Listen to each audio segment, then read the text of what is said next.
All right, Phil and Ryan, listen up. Ryan, the basketball season has concluded as far as we're concerned. Officially, the offseason. Rye, the national championship. The LSU Tigers win it over the Iowa Hawkeyes, 102-85. Really, to be honest with you, I don't know where to start. I'm glad you're with me for this awesome game recap.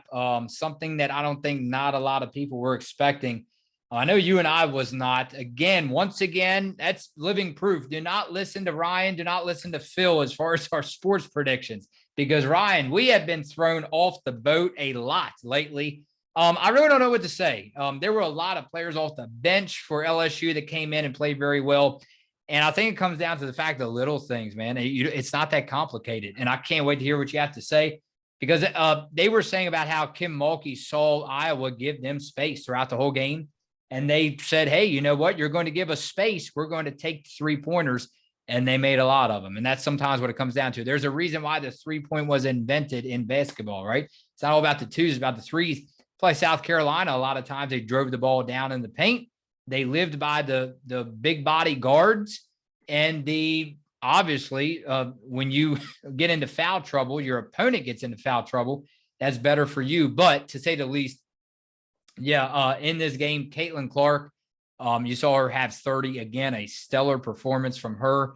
But Ryan, I don't know. I think when it comes down to it, I hate to keep bringing up. Well, I kind of like to bring up this game, but I hate to keep bringing it up for people that don't want to hear about it.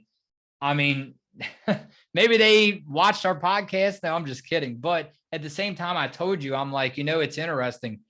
Maybe as great as Kim Mulkey was, all she had to do was go back on the Iowa game and the Maryland game when Maryland shut down Iowa, Ryan, dramatically in College Park. And maybe she saw the tape and that was that, because they scored 102 on arguably, I thought it was the best college team in the nation.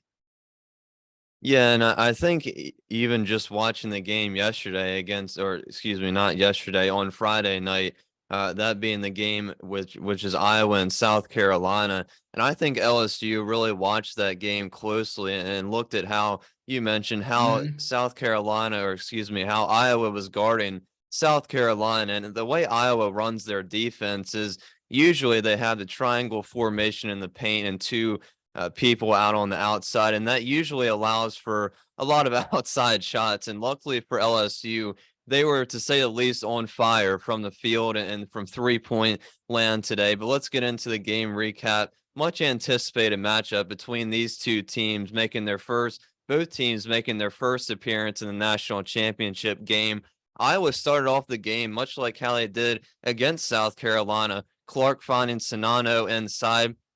Sinano has such a good, unique inside move where she doesn't dribble. I think the announcers said today she's dribbled one time in the whole NCAA tournament.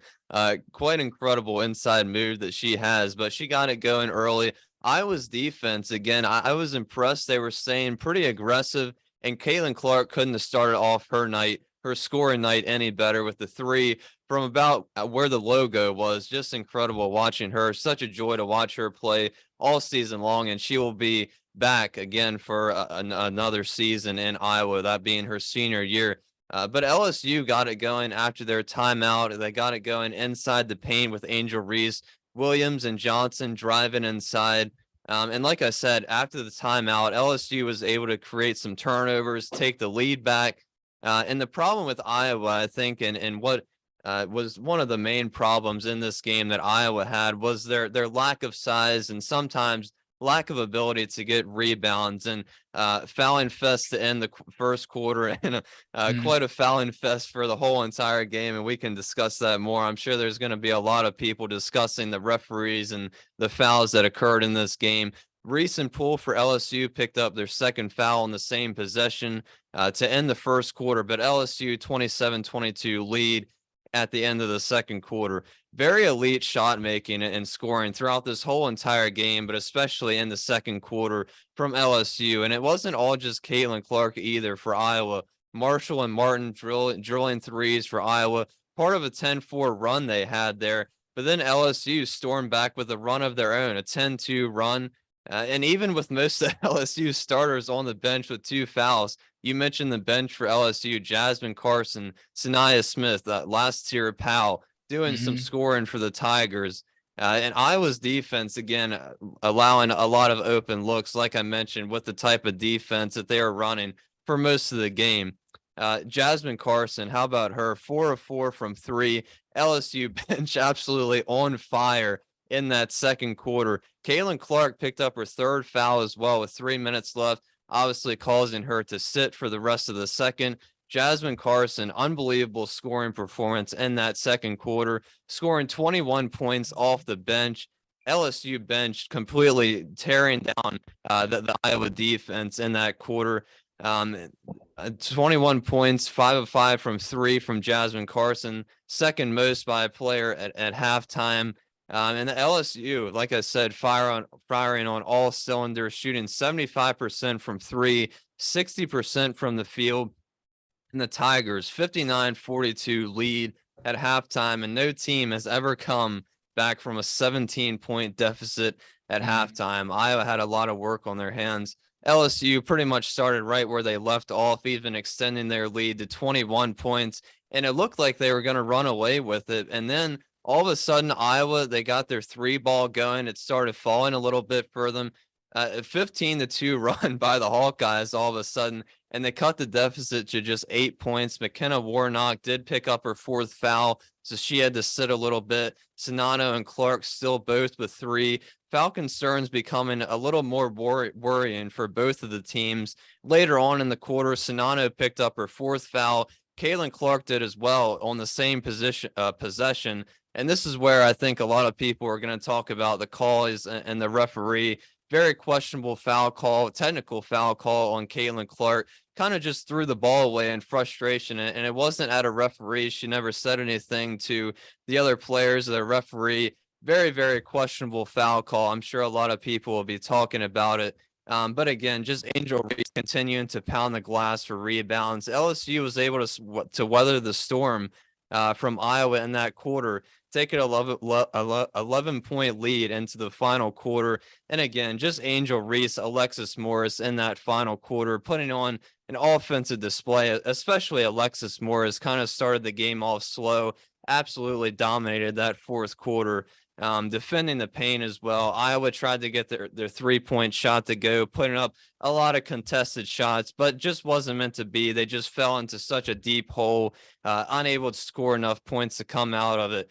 Kim Mulkey winning her 4th career title, first with LSU, obviously, in her 2nd season with 9 new players. LSU are the national champs, winning by a final score of 102-85 over the Iowa Hawkeyes. Yeah, congratulations to Angel Reese as she transferred, hit the transfer portal, I guess.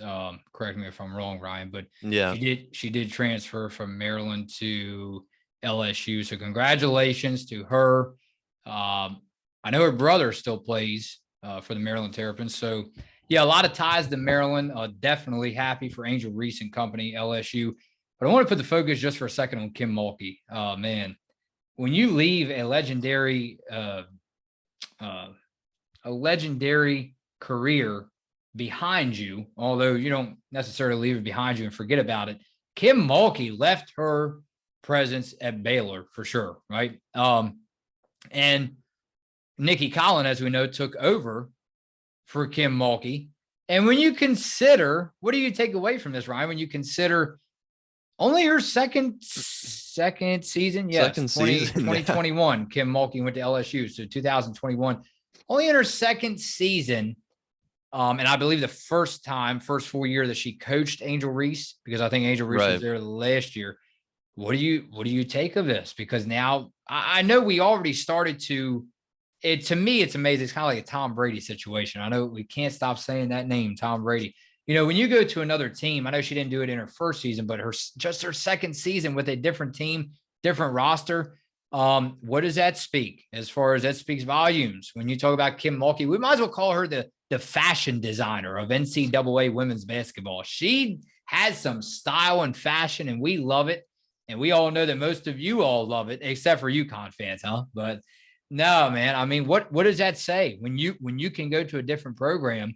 After spending with Baylor for 2000 to 2021, basically 21, 22 years, and man, just that quick. It's like you go to bed and you wake up and you're a national champion with a different program. It's kind of I don't know. The more you think about it, I think a lot of people should sit back and think about it a lot more, because I think that's a lot more. Um, it's not easy. It's not easy what she just accomplished.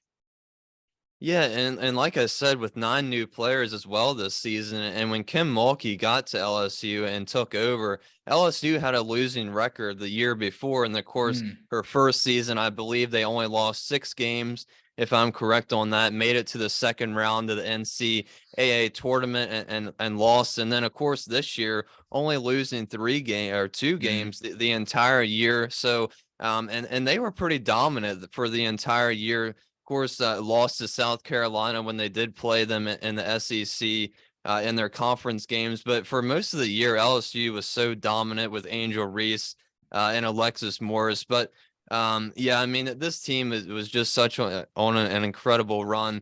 And Kim Mulkey becomes only the third head coach to win her 4th national title. Of course, the only 2 coaches above her now in titles are Pat Summitt and Gino Ariema. So pretty elite company to join there and be a part of. But yeah, I mean, just the way this team was able to come together, like I said, with 9 new players and work all off season. I know Angel Reese, Alexis Morrison, all the bench players and the other starters as well worked their tails off to get to this point. And I'm sure it was a long, tough grind. The SEC is definitely not an easy conference. So, they come into the tournament only a 3 seed.